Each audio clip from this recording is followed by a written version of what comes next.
జగన్మోహన్ రెడ్డి గారు, వైసీపీ ఎప్పుడు అతిశయోక్తులు, అబద్ధాలు చెబుతూ ఉండటం వల్ల వాళ్ళకే ఒక నష్టం జరిగింది. అదేంటంటే నిజంగా జగన్ గానీ, ఆయన పార్టీ గానీ, ఆయన ప్రభుత్వంలో ఉన్నప్పుడు ఏదైనా మంచి చేసినా కూడా దానికి సరైన గుర్తింపు రాలా. జగన్మోహన్ రెడ్డి గారి లేక ఆయన పార్టీ అతిశయోక్తుల, అబద్ధాలకి లేటెస్ట్ ఎగ్జాంపుల్ ఏమిటంటే తిరుమల కల్తీ నెయ్యి వ్యవహారం.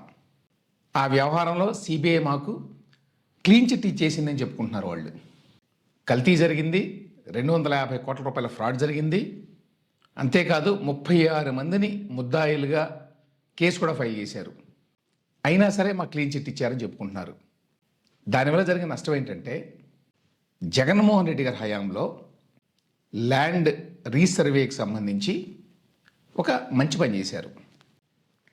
భారీగా రాష్ట్ర వ్యాప్తంగా భూమిని సర్వే చేయించారు అత్యాధునిక టెక్నాలజీ ఉపయోగించి. దాని గురించి ఈ మధ్యకాలంలో చాలాసార్లు మాట్లాడారు. జగన్మోహన్ రెడ్డి గారు ఈ మధ్య ప్రెస్ మీట్లో చాలాసేపు మాట్లాడాడు. అయితే దురదృష్టం ఏంటంటే ఆ ప్రెస్ మీట్లో కూడా ఆ భూమి సర్వే గురించి, ఏ విధంగా చేశామనే దాని గురించి, దానివల్ల ఎంత లాభం జరిగింది అనే దాని గురించి మాట్లాడకుండా క్రెడిట్ చోరీ, అంటే చంద్రబాబు నాయుడు ఆయన ప్రభుత్వం క్రెడిట్ని చోరీ చేసింది అనే దాని గురించి ఎక్కువ మాట్లాడాడు. అందువల్ల అప్పుడు కూడా జనానికి అర్థం కాల ఆయన ఏం చెప్తున్నాడు. ఆ తర్వాత సాక్షిలో చాలా కథనాలు కూడా వేసుకున్నారు అనుకోండి దాని గురించి. లేటెస్ట్గా కూడా వేశారు. లేటెస్ట్గా ఎందుకు వేశారంటే కేంద్ర ఆర్థిక సర్వే 26 ఎకనామిక్ సర్వే అంటారు. అందులో దీని గురించి మెన్షన్ చేశారు. అంటే జగన్మోహన్ రెడ్డి ప్రభుత్వం, చంద్రబాబు నాయుడు ప్రభుత్వం అని రాయని అందులో ఏపీ ప్రభుత్వంలో ఈ ల్యాండ్ సర్వే జరిగింది, అది చాలా బాగా చేశారు అనేది. దాన్ని తీసుకొని ఇవాళ సాక్షిలో ఓ పెద్ద కథనం రాసుకున్నారు. సర్వే చాలా బ్రహ్మాండంగా ఉందని రాసుకోవచ్చు, రీసర్వే సూపర్ అనే హెడ్లైన్ తోటి. కానీ అందులో ఎప్పట్లాగే కేంద్ర ఆర్థిక సర్వే సాక్షిగా బద్దలైన బాబు క్రెడిట్ శౌర్యం అని దాని గురించి ఎక్కువ రాశారు. ఇంతకీ ఎకనామిక్ సర్వే 2026లో జగన్మోహన్ రెడ్డి గారి ప్రభుత్వంలో జరిగినటువంటి ఈ ల్యాండ్ రీసర్వే గురించి ఏమని రాశారు? ఇది చాలా పెద్ద రిపోర్టు, 739 పేజీలు ఉంది. అందులో 283వ పేజీలో 4 అంటే 4 లైన్లు, ఒకటే సెంటెన్సు. ఏమిటా సెంటెన్స్ అంటే Andhra Pradesh implemented the Andhra Pradesh resurvey project 2021 using drones continuously operating reference station CORS అన్నారు and GIS to issue tamper-proof digital land titles. As of 2025, 6,901 villages have been covered, with 81 lakh land parcels resurveyed and approximately 86,000 boundary disputes resolved. So, drones, CORS, GIS ఈ టెక్నాలజీని ఉపయోగించి AP resurvey project 2021లో జరిగింది. అంటే జగన్మోహన్ రెడ్డి గారి హయాంలోనే జరిగింది. 6,901 గ్రామాలని cover చేశారు. ఇందులో 81 లక్షల ల్యాండ్ పార్సిల్స్ వాటిని సర్వే చేశారు. 86,000 బౌండరీ తగాదాలను కూడా పరిష్కరించారు. ఈ ప్రక్రియలో భాగంగా అనేది ఇందులో ఉన్నది. సో దీన్ని తీసుకొని పెద్ద కథనం రాసుకున్నారు, ఫ్రంట్ పేజీలో వేసుకున్నారు, లోపల పేజీలో వేసుకున్నారు. మంచిదే, ఎందుకంటే నిజంగానే ఇది జగన్మోహన్ రెడ్డి గారి క్రెడిట్. దీని గురించి కొన్ని అతిశయోక్తులు కూడా చెప్పుకున్నారనుకోండి. బ్రిటిష్ కాలం తర్వాత మళ్ళీ ఈ ల్యాండ్ రీసర్వే జరగడం అనేది ఇప్పుడే జరిగింది అనే మాట, అది పూర్తిగా వాస్తవం కాదు. వాస్తవం ఏంటంటే జగన్మోహన్ రెడ్డి గారు తీసుకున్న ఇనిషియేటివ్ ఏ రకంగా ప్రత్యేకమైందంటే ఈ ల్యాండ్ రీసర్వే అనేది గతంలో కూడా జరుగుతూ వచ్చింది. కానీ స్కోప్లో కానీ, మెథడ్లో కానీ, రాష్ట్ర వ్యాప్తంగా కవరేజ్లో కానీ, మోడర్న్ జియోస్పేషియల్ టెక్నాలజీని ఉపయోగించుకోవడంలో కానీ జగన్మోహన్ రెడ్డి గారి ప్రభుత్వంలో జరిగినటువంటి ఈ ల్యాండ్ రీసర్వే అనేది చాలా విస్తృతమైంది. ఆ రకంగా అది ప్రత్యేకమైంది.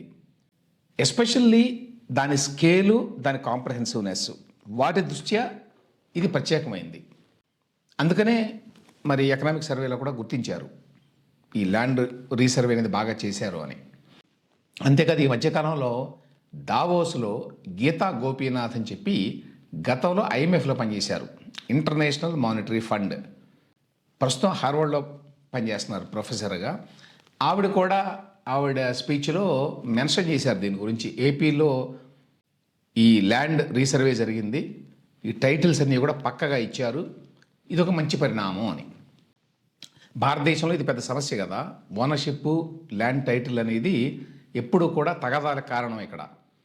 అట్లా కాకుండా పక్కగా టైటిలింగ్ ఇవ్వటం అనేది ఒక మంచి పరిణామం. దాన్ని గుర్తించి ఆవిడ కూడా మాట్లాడింది. సో ఆ రకంగా చూసినప్పుడు నిజంగానే జగన్మోహన్ రెడ్డి గారి హయాంలో జరిగినటువంటి ఒక మంచి కార్యక్రమం ఇది.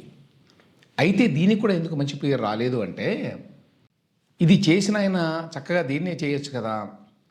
అందులో మళ్ళీ ఒక చిన్న కిరికిరి పెట్టాడు ఆయన అప్పట్లో, చాలామంది గుర్తుండే ఉంటుంది. అదేంటంటే, ఈ రీసర్వే చేసి టైటిల్స్ ఇచ్చారు అందరికీ, ట్యాంపర్ ప్రూఫ్ డిజిటల్ టైటిల్స్ అన్నారు కదా. వీటితో పాటు పాస్బుక్లు అన్నీ ఇచ్చారు. ఇచ్చినప్పుడు వాటి మీద జగన్మోహన్ రెడ్డి గారి ఫోటో, ఆ వైసీపీ రంగులు వేశారు. దానివల్ల చేసినటువంటి పని యొక్క క్రెడిట్ అంతా పోయింది.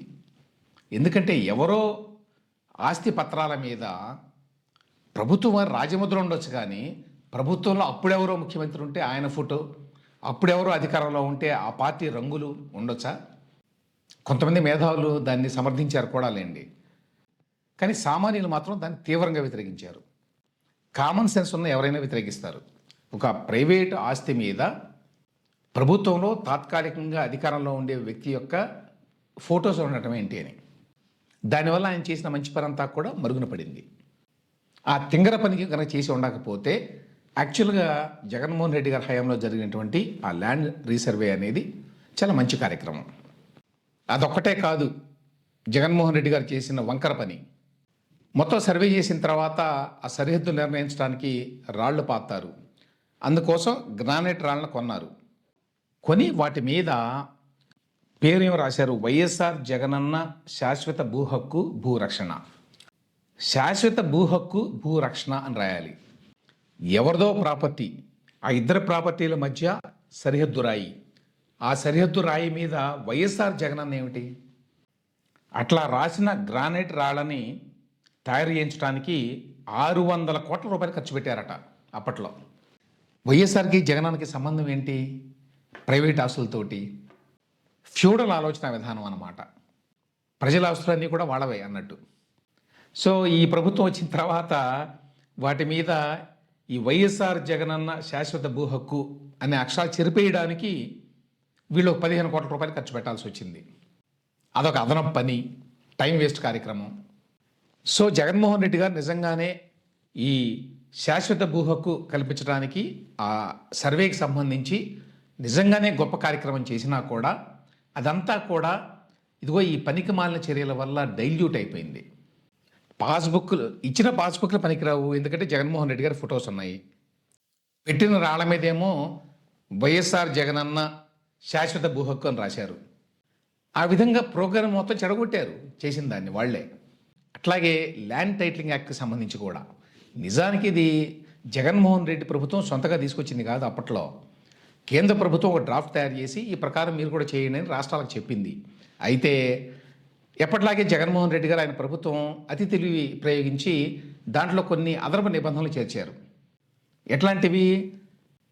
ల్యాండ్ ఎవరిది అని ఒక గొడవ వచ్చినప్పుడు దాన్ని తేల్చేటువంటి కమిటీలో మొత్తం రాష్ట్ర ప్రభుత్వం నియమించిన వాళ్ళే ఉంటారు. చాలా వరకు కింది కోర్టుకు వెళ్ళడానికి కూడా అవకాశం లేకుండా చేశారని అప్పట్లో ఆరోపణలు వచ్చినాయి. ఈ అదనంగా చేర్చిన నిబంధనల వల్ల చాలా ఇబ్బందులు తలెత్తుతాయి భవిష్యత్తులోని భయపడ్డారు అందరూ. దానికి తోడు జగన్మోహన్ రెడ్డి అన్నా, వైఎస్ఆర్సీపీ అన్నా, ఆయన ప్రభుత్వం అన్నా చాలామందికి భయాలు ఉన్నాయి ఈ విషయంలో, ఆస్తులను కాపాడుకునే విషయంలో.